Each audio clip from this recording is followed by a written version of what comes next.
Good morning students. आज हम देखेंगे बीएससी फाइनल ईयर के पेपर 1 का यूनिट 1 से रिलेटिविटी से संबंधित एक टॉपिक जो है द्रव्यमान ऊर्जा तुल्यता समीकरण, मास एनर्जी इक्विवेलेंस। मतलब कि द्रव्यमान और ऊर्जा किस प्रकार से संबंधित है, ये आज के टॉपिक में हम पढ़ेंगे। तो पहले क्लासिकल मैकेनिक्स के अनुसार क्या होता था कि द्रव्यमान और ऊर्जा ये दोनों जो है अलग अलग राशियाँ थी।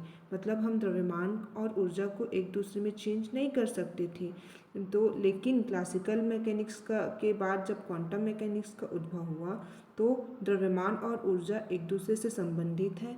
मतलब द्रव्यमान, अगर किसी वस्तु का द्रव्यमान पता है तो हम ऊर्जा भी पता लगा सकते हैं। ये दोनों एक दूसरे में चेंज हो सकती हैं, दोनों एक दूसरे में रूपांतरण हो सकता है। तो ये एक राशि, ये जो है एक समीकरण से संबंधित है। इस समीकरण को कहते हैं द्रव्यमान ऊर्जा समीकरण, जो कि है E=mc²। अब इस समीकरण को कैसे निकालेंगे देखते हैं। अब हम आगे देखते हैं इसको। मान लो कि m द्रव्यमान का कोई वस्तु है, उस पर हम लोग कुछ समय, मान लो dt समय के लिए बल लगा रहे हैं F। अब बल लगाएंगे किसी वस्तु पर तो क्या होगा, उसका विस्थापन होगा। तो बल लगाने से यदि dx दूरी विस्थापित हो जाती है तो इस विस्थापन में बल के द्वारा कुछ कार्य किया जाएगा और ये कार्य जो है उसकी गतिज ऊर्जा में वृद्धि के बराबर होगा। बल के द्वारा जो कार्य किया जाएगा वो उसकी गतिज ऊर्जा में वृद्धि के बराबर होगा। अर्थात बल के द्वारा कितना कार्य किया गया, वस्तु के गतिज ऊर्जा में वृद्धि के बराबर। अब हम जानते हैं कि F कार्य होता है बल गुणित विस्थापन F इंटू dx। अब न्यूटन के गति के दूसरे नियम से F क्या होता है, F होता है न्यूटन के गति के द्वितीय नियम से F होता है d/dt mv/dx। अब इसका क्या करेंगे, हम लोग अवकलन करेंगे। चूंकि यहाँ पे दो फंक्शन है m और v, तो क्या होता है अवकलन जब दो फंक्शन का करते हैं तो पहला फंक्शन को ऐसे ही रखते हैं एज इट इज, दूसरे का अवकलन करते हैं धन दूसरे फलन को ऐसे ही रखते हैं एज इट इज, फिर पहले फंक्शन का अवकलन करते हैं। तो यहाँ एक फंक्शन है m, एक है m और दूसरा है v। तो एक बार m को एज इट इज रखें, फिर इसका करेंगे dv/dt, प्लस दूसरे फंक्शन v को एज इट इज रखें, पहले का करेंगे dm/dt और बाहर में dx। अब क्या करेंगे, dx को अंदर में मल्टीप्लाई कर देंगे दोनों तरफ, तो हो जाएगा m dv/dt into dx plus v dm/dt into dx। अब क्या करेंगे, dx को यहाँ लिख देंगे dx और dv को बाहर निकाल लेंगे, तो हो जाएगा m dx/dt dv plus v dx/dt dm। तो dx/dt हो गया v dv प्लस v हो गया dx/dt हो गया v dm। तो v इंटू वी हो जाएगा v²। तो ये डी के क्या हो गया, mv/dv प्लस v² dm। इसको देते हैं इक्वेशन नंबर 1।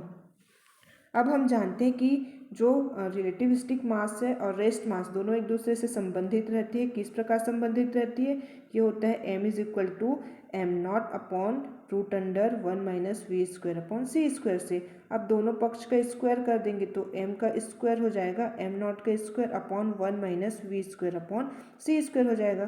फिर तिर्यक गुणा कर देंगे तो हो जाएगा m² 1-v²/c² m0 के स्क्वायर। फिर ये c² का लघुत्तम निकाल लेंगे दोनों तरफ, तो हो जाएगा m² c² minus v² c² m0²। c² इधर चला जाएगा तो c² m0 का स्क्वायर।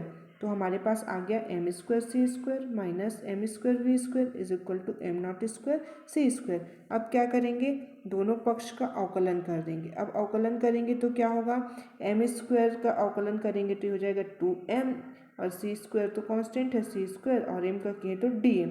अब यहाँ पे देखो दो फलन है m और v, तो एक बार इसका करेंगे m का तो 2m v² as it is रहेगा dm। उसके बाद दूसरे का करेंगे तो m² 2v dv। बीच में यहाँ पे सामने माइनस चिन्ह है इसीलिए यहाँ पे माइनस साइन आ गया =0। अब सबसे हम अगर 2m को कॉमन निकाल लेंगे, अगर सारे पक्ष से हम लोग 2m को कॉमन निकाल लेंगे सारे तरफ से, तो यहाँ से 2m निकालेंगे तो क्या होगा c² dm। यहाँ से 2m बाहर निकालेंगे तो क्या हो जाएगा v² dm और यहाँ से 2m बाहर निकालेंगे तो क्या हो जाएगा mv dv =0। इसके बाद 2m इधर जाके हो जाएगा 0, इधर जाके 2m इधर जाएगा तो क्या हो जाएगा 0। फिर ये हो जाएगा c² dm, माइनस साइन है इसको इधर लेके जाए तो v² dm प्लस mv, इसको दे देते हैं इक्वेशन नंबर 2। अब हम देखते हैं इक्वेशन नंबर 1 से। इक्वेशन 1 से देखते हैं। इक्वेशन 1 क्या है? D E K is equal to M V D V plus V square D M. Equation 2 क्या है? C square D M is equal to V square D M plus M V. अब देखते हैं equation 1 और 2 दोनों का जो है राइट हैंड साइड इक्वल है। अब राइट हैंड साइड इक्वल है तो लेफ्ट हैंड साइड भी इक्वल होगा, तो डी ई के बराबर हो जाएगा सी स्क्वायर डी एम। अब अगर कोई वस्तु पहले विरामावस्था में है, विरामावस्था में तो उसकी गतिज ऊर्जा क्या होगी? जीरो।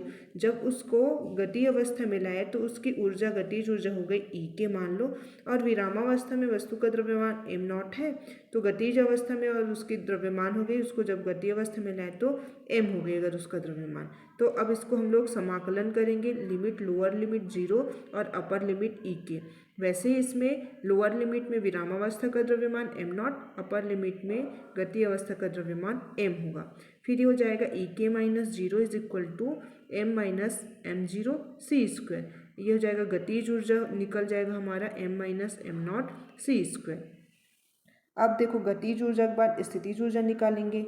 हम जानते हैं कि अगर कुल ऊर्जा निकालना है तो कुल ऊर्जा क्या होता है? गतिज ऊर्जा और स्थितिज ऊर्जा का योग। स्थितिज ऊर्जा को हम लोग विरामावस्था में ऊर्जा भी बोलते हैं। तो विरामावस्था में द्रव्यमान क्या था? एम नॉट था। ऊर्जा क्या है? तो ऊर्जा क्या हो जाएगी? एम नॉट सी स्क्वायर हो जाएगी, और कुल ऊर्जा हो जाएगी गतिज ऊर्जा प्लस स्थितिज ऊर्जा। गतिज ऊर्जा है M minus M naught C square plus स्थितिज ऊर्जा है एम नॉट सी स्क्वायर। तो अगर अब हम दोनों को प्लस करेंगे तो ये हो जाएगा M minus M naught C square. M naught C square से ये वाला एम नॉट सी स्क्वायर दोनों कैंसिल हो जाएगा, तो ई इज इक्वल टू आ जाएगा एम सी स्क्वायर, जो कि यही है आइंस्टीन का द्रव्यमान ऊर्जा तुल्यता समीकरण।